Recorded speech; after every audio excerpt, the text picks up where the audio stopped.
Okay mga kawaray, maupay na to. So dito naman tayo mga kawaray sa kuan, Discovery Resort. So may 2 packs na pahabol.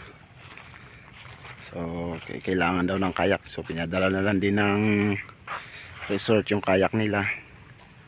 So pinasikaso ko na sa Butman. So ito nga pala yung Discovery Resort mga kawaray. So kilala din tong resort dito sa Coron, mas malapit lang.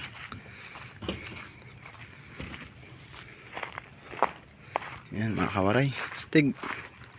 Napakalit lang na island ito, pero mas malapit sa Coron. Dati nakaseparate to sa Coron mismo, sa lupa ng Coron.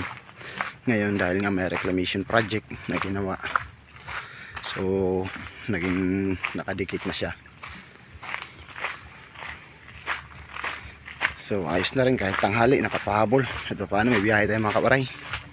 So makaka-update tayo sa mga island kung anong lagay ng island. So yung pala yung restaurant ng Discovery Resort. Yung boat natin. So ito yung kanilang restaurant mga kawaray.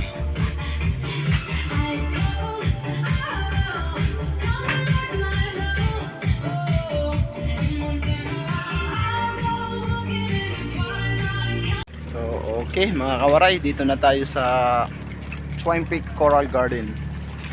So yan ang Twin Peak Coral Garden. So corals na naman to. So may pahabol tayo na biyahe, 2 packs. Si Mama is half Filipina but is cannot speak Tagalog. Mahal kita. Mahal kita. Okay mga kawaray, salamat. Dito na kami.